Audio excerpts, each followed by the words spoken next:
Die Ursprünge der Karakuri interessieren uns auch heute. In einer neuen Ausgabe von Yu-Gi-Oh! Master Duel. Hallo Freunde, willkommen zurück. Das Duell der letzten Folge, wo wir nochmal ein bisschen erforschen. Ich meine, so mit Xyz und Synchro und Link-Monster, alles cool, alles gar kein Problem.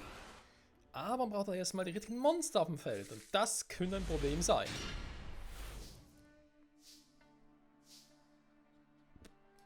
Okay, ich bin dran. Dann. Nochmal ganz kurz checken, was haben wir denn eigentlich da alles genau für Xyz-Monster? Sind ja schon ziemlich heavy Viecher. 5, 7, 9. Endloskette Erdschlitzer. Gut, wir erstmal die 9 erstmal aufs Feld rufen. Eine Kampfposition. Wir können erstmal den rufen. Ich könnte auch den mal machen. Angriffsposition beschwören. Ja.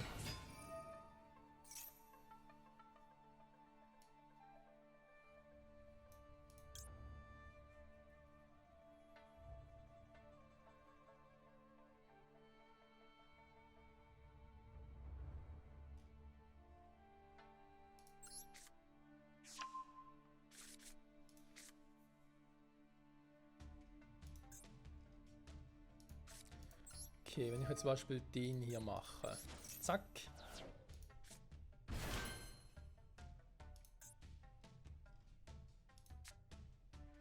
Der klappt nur mit Karakuri-Monster in Kombination, alles klar.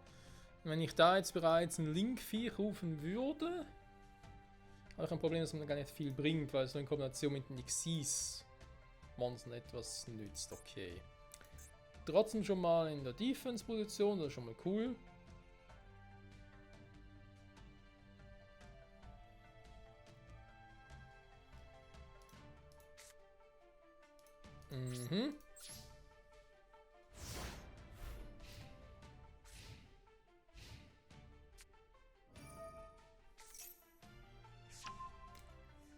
Ah, er versucht es mit den Schrotdingern, okay.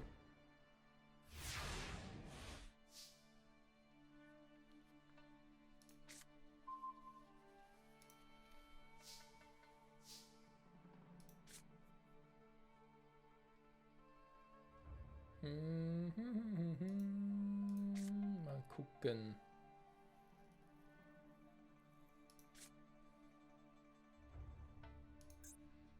Kaufposition, ja.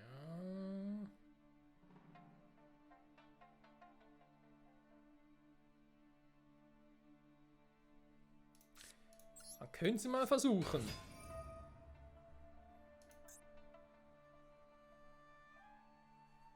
So, hier passiert ja nichts, wa? Genau, gut. Huch.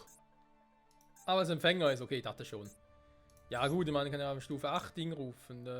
Bringt mir jetzt nicht so viel. Stahlshogun. Deck beschwören. So, ziehe eine Karte. Wobei der Effekt schon noch cool wäre. Ich dachte jetzt gerade, ich könnte ja im Prinzip auch den hier nutzen. Greiferkran, oder? Und dann hätte ich 2 Stufe 5 und dann könnte ich schon mal ein Xyz-Monster rufen. Ja, komm, wir bleiben bei Synchro. Synchro ist geil. Oh, jetzt mal eine Synchro-Beschwörung.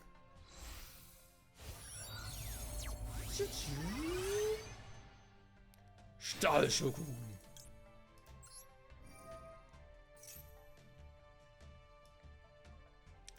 Okay, der Effekt geht nicht.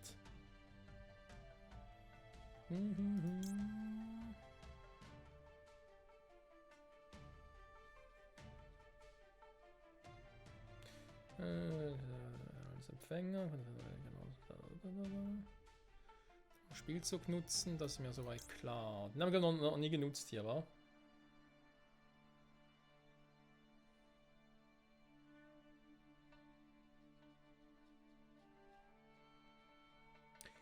Wobei hingegen, ich könnte auch den rufen.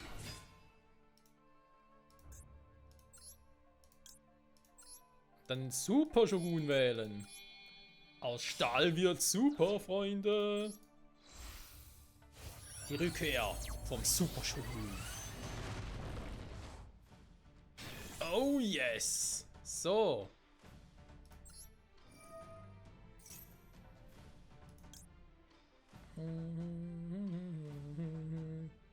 Also, nee, noch nicht.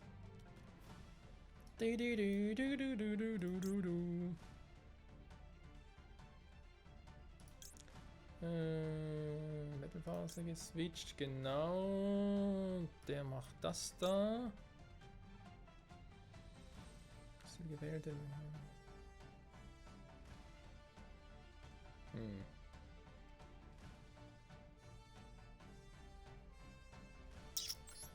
Man könnte das Ganze ja auch ein bisschen zunutze machen. Warte mal.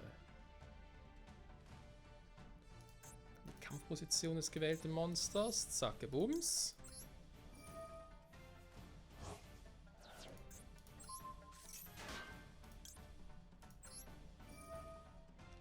So, Freunde, Oldschool. Also, das heißt Oldschool, waren wir in der letzten Folge schon. So.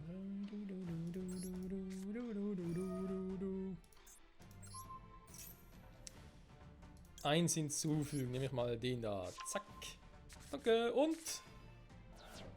Ah, die geht nur in Verteidigungsposition. Ups, sorry, mein Fehler. Ja. Irgendwie doch gerne 2 Stufe 5 Monster, jetzt nicht ganz ehrlich bin.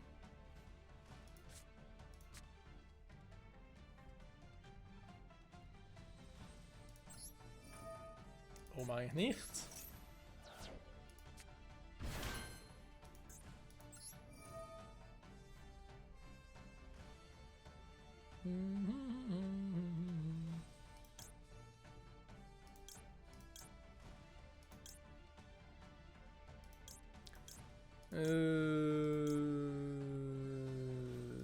Den da.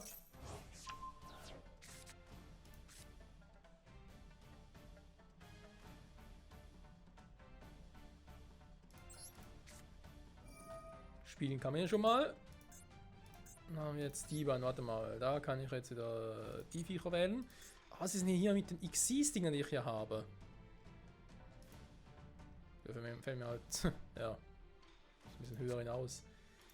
Ja, wenn die irgendwie noch kombinieren können, dann vielleicht. Na, warte mal. Was ich eigentlich gerade gucken wollte, wenn ich jetzt so ein Ding rufen würde.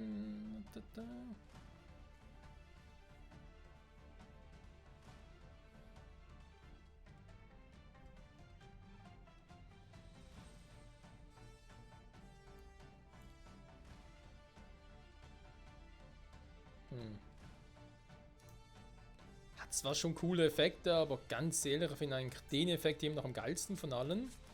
Wenn ich ihn jetzt halt rufe, indem ich den da opfere, ist er noch ein bisschen suboptimal. Also ich lasse den erstmal so und warte mal, was nächsten Zug noch rufen kann, wa?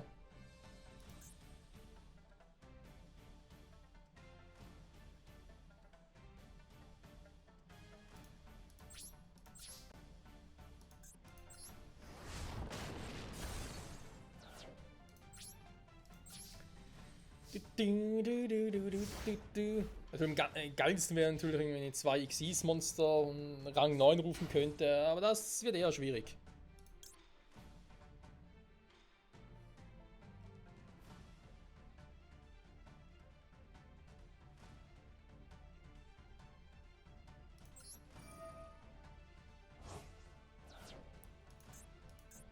Auch ernsthaft? Okay, gut.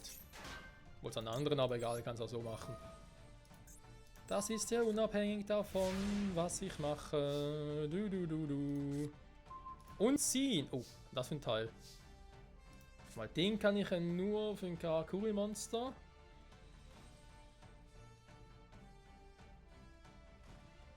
Ach so. Ja, stimmt eigentlich, wa?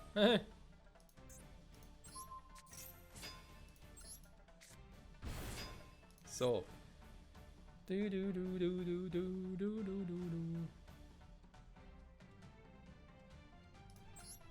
Noch so ein paar Ausleger-Dingsbums auf dem. Ich kann mal ganz kurz gucken. Ah doch, warte mal, haben wir noch. Hm.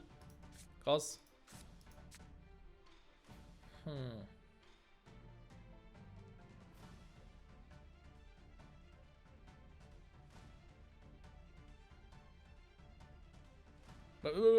Moment mal. Die Stufen des Monsters und dieser Karte... ein anderes, okay.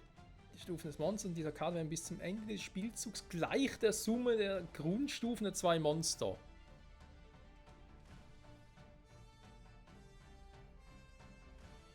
Ja, 7 in dem Fall, war.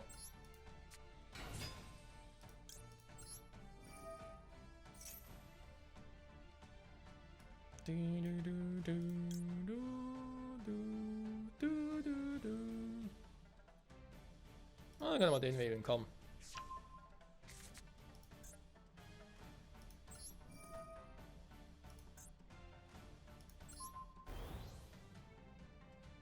Tatsache, krass. Den hätte ich hier auch noch. Ich meine, das ist jetzt ein Empfänger. Da hätte ich jetzt die beiden noch. Nee, irgendwie machen.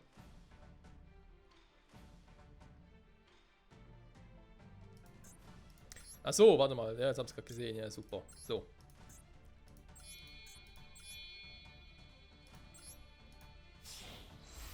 Freunde, Xyz-Beschwörung! 2 Stufe 5 Monster, Verzeihung, Stufe 7 natürlich aktuell. Übereinander legen. Zacke Booms.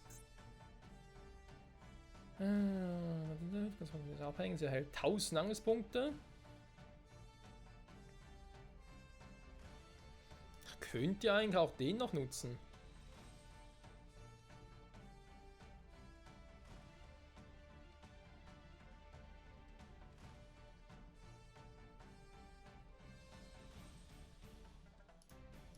Boah. Oder so.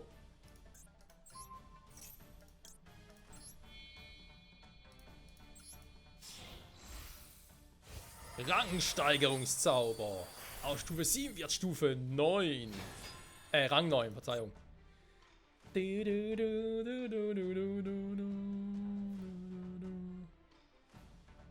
Zerstört noch Länder befindet. Alter, okay. Dann natürlich schon krass, was die für Effekte drauf haben. Ja, der Maschine mal unser Tribut wählen. Ja, gut, ich meine. Theoretisch irgendwie sowas. Problem ist, den nutzen kann ich jetzt irgendwie gar nicht, wa? Wozu auch habe ich einen Permanentenzauber. Also kann ich natürlich angreifen, weil es ist eh vorbei. Da habe ich jetzt gar nicht richtig mitbekommen, weil ich so erstaunt war von diesen krassen Effekten. Und tschüssi, Kowski. Bye bye, sayonara. Und ihr wisst ja, Freunde, Victory is our. Der Gegner ist sauer. Level up. Leidig geschafft. Sehr schön. Ein Duell wird noch fehlen, das machen wir aber jetzt nicht. Jetzt Verteidigungsroboter, mächtige Xyz-Monster. Rang 7, Rang 9, ja, den kann man natürlich aufsteigen lassen, okay. Wir wollen natürlich auch ein bisschen was Neues sehen, wa? Gespenster, tötende Flammen. Shiranui nutzen die Macht des Feuers, um Gespenster zu töten. Ihre Macht erstrahlt bedrohlich in ihren Dämonenschwertern und Synchrobeschwörungen. Erlebe übernatürliche Kräfte, die Dimensionen verbinden. Was ist das hier? Oh, und das, komm.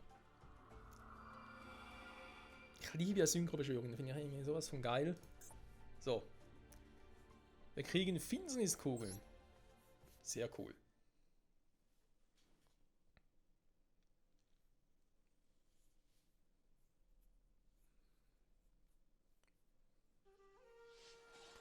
In jener Zeit, sich bekriegender Staaten, standen Helden überall im Land miteinander in Konflikt.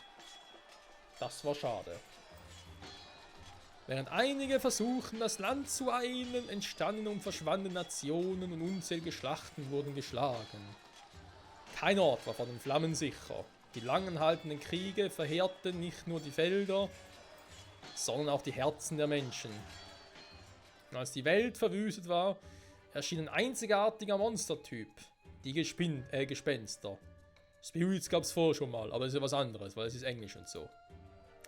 Die Gespenster leideten die Menschen fehl und brachten manchmal die Weißen dazu, noch mehr Krieg zu fordern.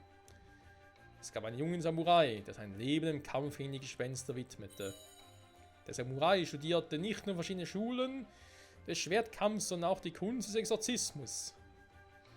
Mit Hilfe des Shiranui-Stils, einer Fusion verschiedener Künste, löste er im Nu einen Krieg aus, zusammen mit Gleichgesinnten.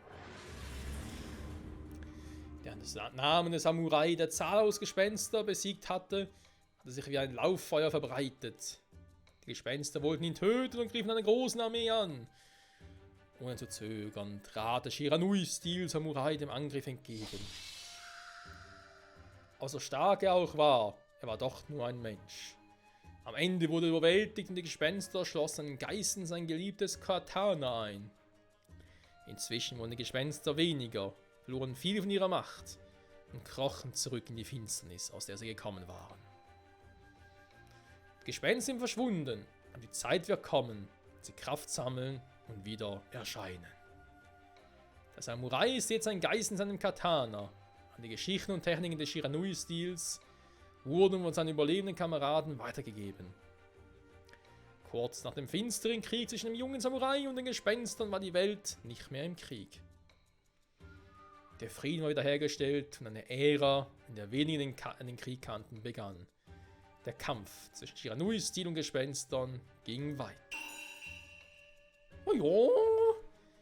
Der Nachfolger der aktuellen Generation wird Shiranui-Samurai genannt. In dieser Welt, nach dem Kriegszustand, zeigt der junge Krieger große Mut.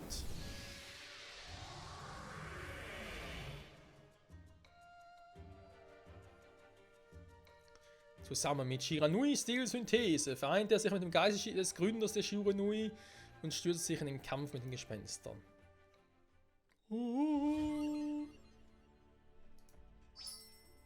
Finsterniskugel, dankeschön. Und Zeit für die Praktik. Lernen die Vorzüge und Nachteile des Shiranui-Decks. Und Lichtkugeln. So. Wir sehen ja gleich alles. Also ist noch Praktik. Danach können wir dann selber das Ganze anwenden. Und uns duellieren, aber erstmal das Ganze kennenlernen. Worum geht's überhaupt?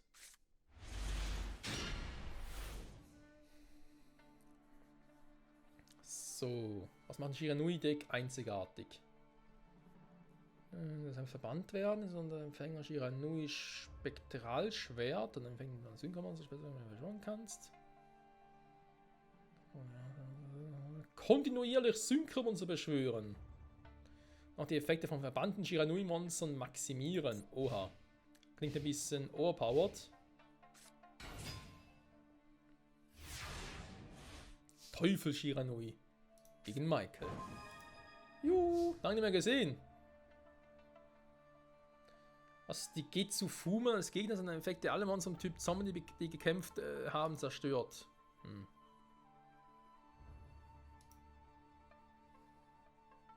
Du brauchst Empfänger, um Synchromonster zu beschwören. Ja. Goldener Sarkophag. So. Shiranui Spektralschwert. Ciao, ciao. Aktiviere Shiranui Stil Synthese. Was macht die Karte denn genau? Ritterfliegen, dann einen direkt aktivieren. Wenn er Monster Typ Summon.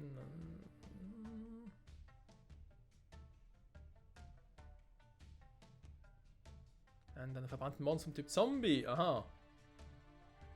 Okay.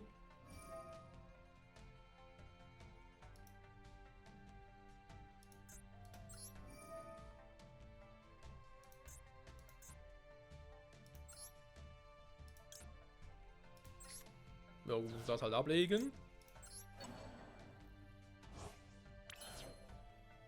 Empfängermonster Shiranui Spektral, wenn hier Friedhof und das Nicht-Empfängermonster sind einsatzbereit. Ah, weil beide im Friedhof sind. Alter, aus dem Friedhof heraus Synchromonster nutzen. Na gute Nacht dann, ey.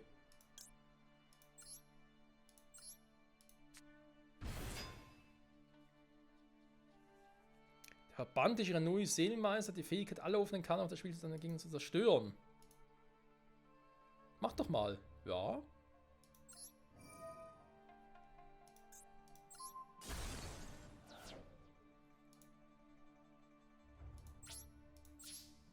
Ist schon ein bisschen krass, dass man so sagen darf.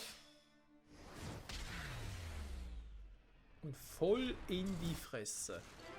Und ihr wisst, Victory is our. Ching Ching. Lichtkugel. Und Duell. Du musst Gegenmaßnahmen gegen den Shiranui Shogun-Sag ergreifen. Das Angriffskörper also hochschießen kann und gegen den Shiranui-Stil Schwalbenhieb. Du musst auch noch auf Gezufum aufpassen. Dektualierst gegen Töne verwendet. Also wir töten zwar eine Gespenst, aber Zombies, so wie es aussieht. Das ist natürlich mal interessant. So, getriebener Gerät. Warte mal, hä? Hier ist Tor. Könnte ich hier theoretisch das Tor schon aufmachen? Ah ja, Feuerkugel 700, okay. Wird gehen. Der Hubfront, aber ich glaube, das und vieles mehr schauen wir uns nächste Folge genauer an. Mit den Shiranui Monster, Deck, Kombi, whatever.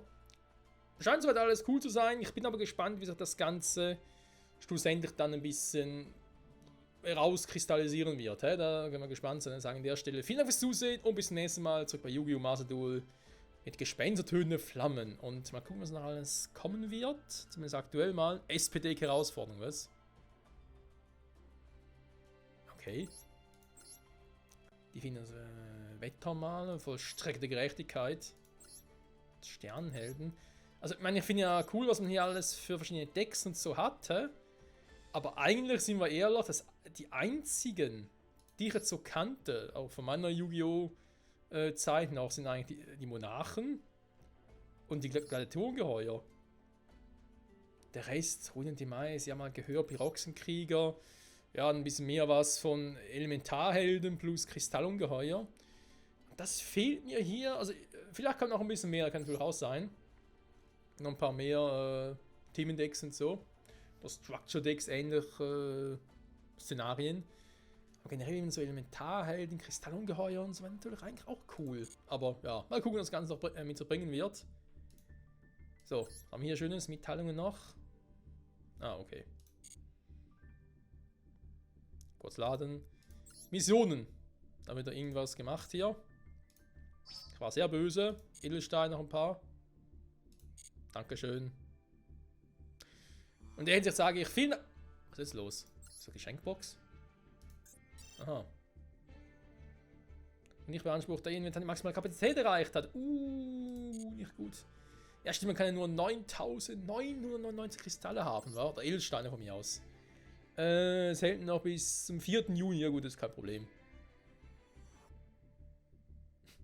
4. Juni ist schon bald mal mein YouTube-Jubiläum wieder mal angesagt. So, naja, bis dahin wird er sowieso wieder zocken. Also in dem Sinne, danke fürs Zusehen und wie bereits erwähnt, bis zum nächsten Mal zurück mit den Samurai-Dingsbums-Kriegern. Wird geil bei Yu-Gi-Oh! Master Duel.